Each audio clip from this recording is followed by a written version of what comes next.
there, it's Anonymous Tea, where we spill the tea anonymously. Hello, hello, hello, hello, hello, everyone. Hello, YouTubers. Hope you guys are all having an amazing day today, sending good vibes, sending positivity, sending blessings, and good energy to each and every single one of you. Thank you so much for tuning in.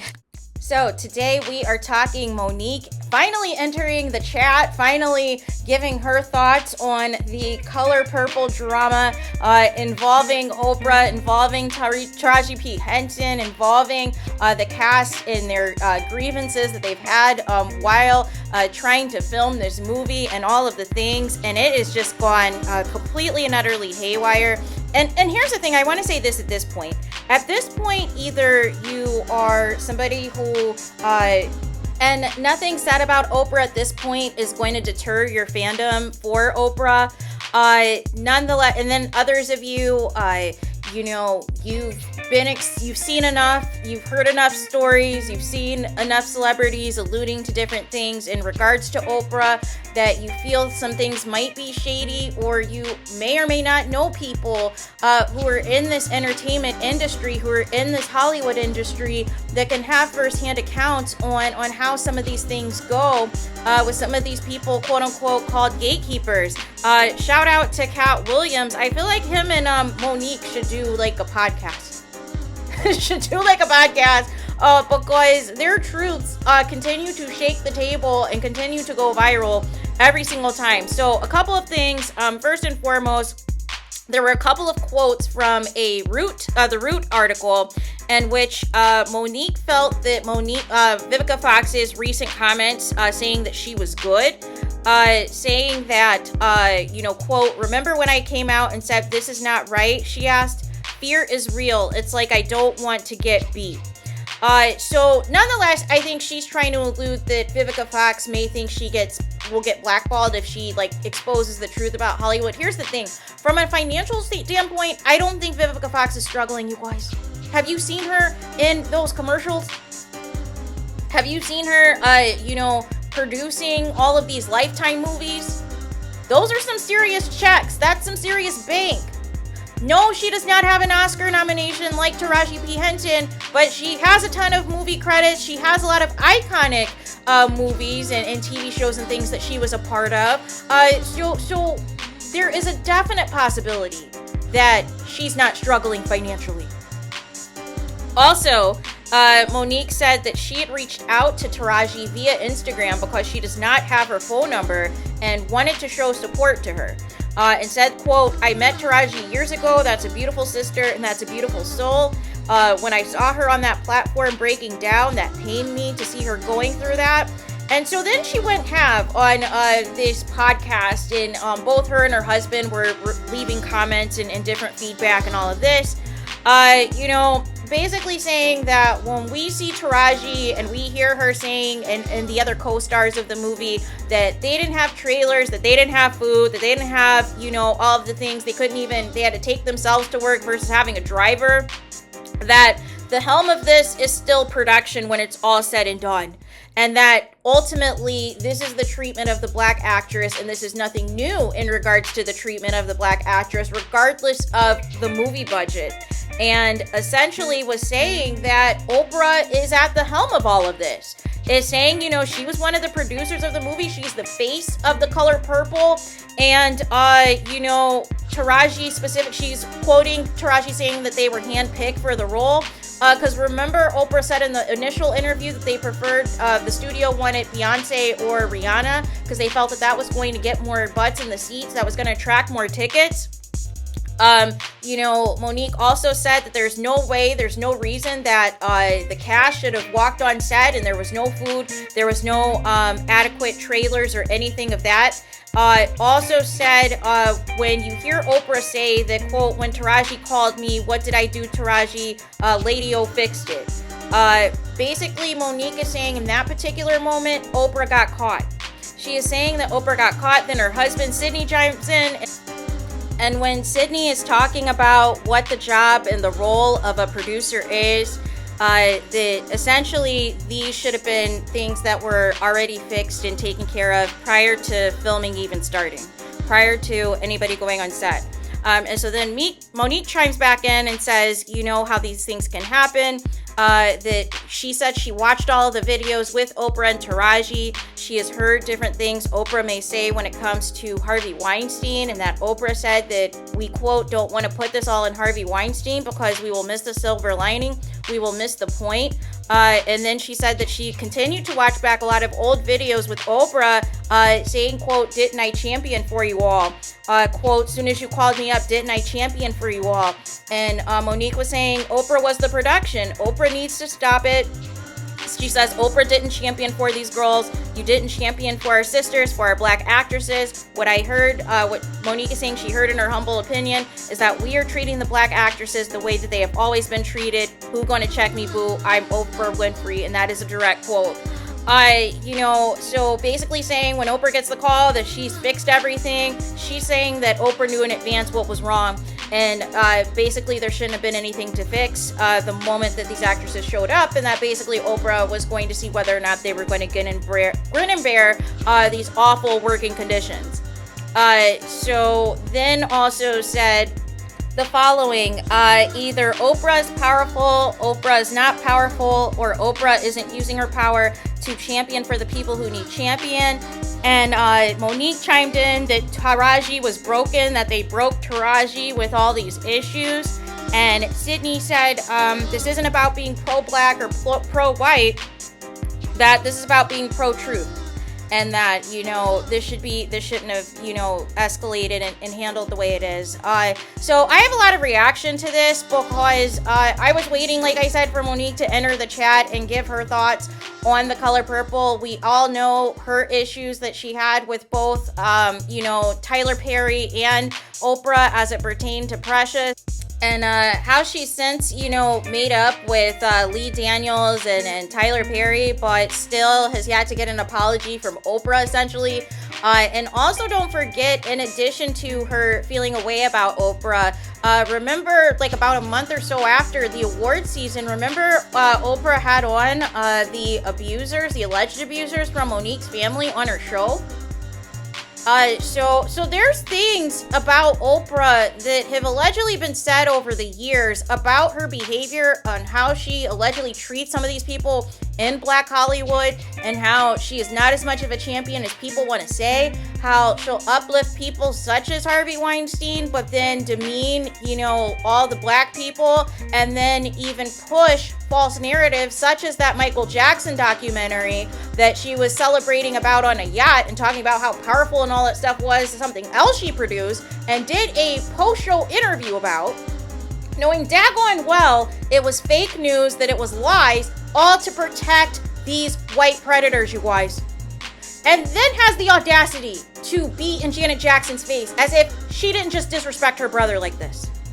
So it's things like that. And then what about the school, and what about the Hawaii fundraiser? There are a lot of things that are of concern as it pertains to Oprah, but some people like to turn the other cheek and be like, well, Oprah's a billionaire and Oprah's this and this and that, so we can't, she's on the no slander list and blah, blah, blah, blah, blah. Here's the thing. Right is right and wrong is wrong. And here's the other thing. This is the second production that Oprah and Harpo Studios is a part of, and there's issues. How is it that Oprah was immediately able to know exactly who to call the moment that Taraji and some of the other female actresses were having issues on the set? That would mean you were a part of the negotiations to know who the pinpoint people were who were going to be in charge of, the food, or in charge of making sure that the actresses had the right studios and all of the things. You knew that black actresses go through this and thought that nobody was going to say anything, in particular Fantasia, because she's never been a part of, a major movie like this before. And then people are alleging that maybe Fantasia, is being the one to go against Taraji based off of her comments, at the Golden Globes interview, where she said, quote, she doesn't have an issue with driving herself to set, and also all of these other things, trying to flip it on social media, just overreacting and bullying people, when these were really concerning things. And then posted a video of Oprah sending Fantasia a Louis Vuitton purse, in which she does a whole unboxing video for her followers on Instagram. And where was Taraji's Louis Vuitton purse? Did Daniel Brooks get one too? Or is it that Fantasia is going to be the face of your damage control so that you could try to take the heat off of you? And that's the part that people got fooled by. Was I saw the spin at the Golden Globes. Oprah and Gayle have been journalists for decades, you guys. Oprah decided to bring it up herself right before her and Gayle, had that interview with Fantasia and Daniel Brooks. They coordinated that. They knew they were going to talk about that because Oprah wanted to clear her name. Same thing with Kevin Frazier. Wanted to present it as if she has no idea why her name's being brought into things. That was all damage control and PR 101 because here's the thing. You would want to promote a movie that's struggling, no? Wouldn't the Golden Globes be a perfect opportunity for you to promote the movie, for you to promote Fantasia and Daniel Brooks and try to encourage more people to go see the film? But instead you use that opportunity to clap back at your haters or clap back at the people who see things for what they are. And it seems that they are trying to pin this all on Taraji P. Henson and make her the scapegoat, you guys. So don't be surprised if, Taraji P. Henson gets limited work after this, or she is labeled difficult to work with and too demanding to work with and all of these things because people are scared to speak up, you guys. And some of our faves, some of our favorite black celebrities and everything else, they didn't always take a cookie cutter way to get to the top. They didn't always take a cookie cutter way to become billionaires, you guys. There were toes that they had to step on. There are disgusting people that they will, stand behind, but then be a hypocrite and try to crucify others, especially theirs in their own community. But praise any white predators that exist because they're the ones that have the millions of dollars to fund their projects, to fund different production companies and so forth. So they turn the other cheek when it's them. But either they will ridicule innocent black people or make black people, who have allegations, the face. As if they're the only people who are doing, nasty things. And it's just sad. It is just really, really sad that we have come to this. But again, all of this is overshadowing the movie. All of this is overshadowing the movie. Like I said, I felt the damage control initially, when Oprah reposted a video, I think from like 11 or 12 years ago on her YouTube channel, to say that there was no beef with, Whoopi Goldberg, because Whoopi Goldberg was nowhere to be found in this press run. And Oprah didn't even have the decency to show up to The View to say anything to Whoopi Goldberg, but the rest of the cast showed up. That's when I was like, something's wrong. And then, of course, Taraji, and really Oprah started this with the comments that the studio preferred Beyonce or Rihanna. And we know if Beyonce or Rihanna had signed on to do this, that they would not have these accommodations that Fantasia, Taraji, and Daniel Brooks were subjected to. Like, we're going to keep it a buck. They would have rolled out the red carpet for them.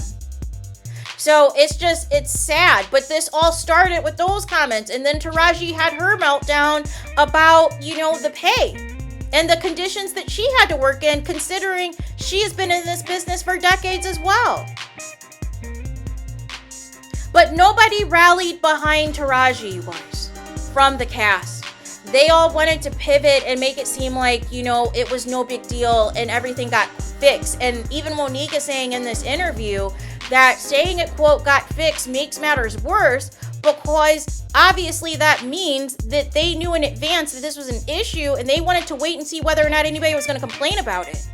Like even Oprah making the comment at the Golden Globes interview with Gayle that she, quote, heard Taraji was complaining. Wouldn't that be an immediate phone call to Taraji P. Henson? If you're not involved with what is going on set and you're hearing that Taraji P. Henson is having issues with her pay, is having issues with her accommodations and all these things, why is it now gossip among the set versus you immediately stepping in and having to wait for Taraji to call you? So it was all damage control. There are some people who, are going to ride for Oprah no matter what. And that's your prerogative. But here's the thing. We have to take off the rose-colored glasses for some of our, leaders and some of our faves. And we have to understand that these people are not perfect, and that these people may have allegedly done things or, you know, supported the wrong people to get themselves to the top. So it'll be interesting moving forward if Oprah is going to sign on to any other projects. And I know some of you in the comments are going to be like, well, Anonymous T, Oprah wasn't the only producer. There were, 10 other producers. There was, Steven Spielberg. There was Quincy Jones. There was all these other people. But here's the thing. Who did they put the promotion in front of for this movie? Who did they put the promotion of to push this press run? Who was it that is saying openly in these interviews that they knew the point people to call if there was a pay issue, if there was an issue with the food, if there was an issue with the trailers? If you know all of that information with one phone call to make, that means you were a part of the initial negotiations of the contract, of the budget, of how much each production company was going to get and how they were going to allocate the resources.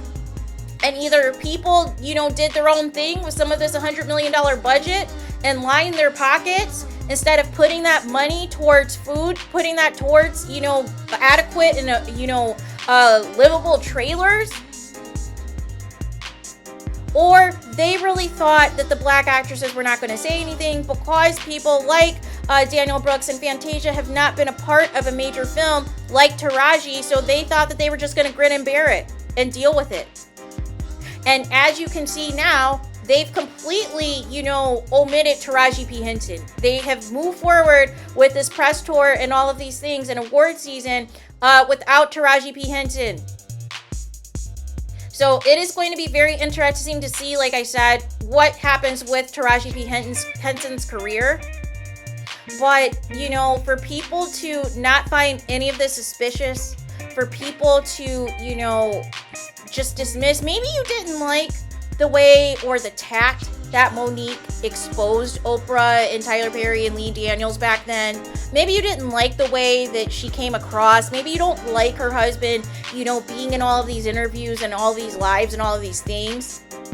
But when you compare the things that she said and you compare the things Taraji said, they're irrefutable things that should not be taking place with these black actresses, regardless of the budget of the film. These are basic things that should not be, you shouldn't be in, poverty conditions on a $100 million movie. Or technically musical, but still movie, still film is what they're, bringing out to the people. But nonetheless, something's not right. Something in the milk is not clean that multiple people have now said similar things about Oprah. And it's nothing personal. Nobody's trying to take Oprah down. There's not a conspiracy against Oprah. But like I said, it's 2024. We have to open our eyes that some of our faves may have done some underhanded and shady stuff to get to where they are. Some of our faves will uphold white supremacy, will uphold problematic white people who are billionaires and can make decisions and can spend the money if it is at the expense of certain black people that are trying to make it in Hollywood. And ultimately, had Taraji not said anything, not only would we not know about this, but the foolishness would continue. And now that this has been completely overshadowed, we need to have the conversation moving forward on what these conditions are going to be for these black actresses. If they're going to be scared to speak up because of, Taraji seemingly being isolated right now, or are these studios going to make a change and have fair trailers, have adequate amount of food, as if it was, a production of a multicultural cast, of a black cast, of a white cast, of whatever, that everybody's going to receive the same accommodations. So there's that. So let me know your thoughts in the comments. What do you think of Monique's comments? Basically saying Oprah got caught, basically saying this is who Oprah is, and had Taraji and them not said anything, they would have continued to be in these awful working conditions. And that this is a pattern with Oprah, and that, she doesn't champion for the people that needs to be championed. And how is it she was able to just quickly call on speed dial the people that knew how to fix everything? If you were not a part of the issue, if you were not a part of the negotiations. So there's that. So let me know your thoughts in the comments. Please do not forget to like, comment, and subscribe. Hit the notification bell so you're notified the moment I post new content on my channel. And with that being said, I'll talk to you guys again very soon.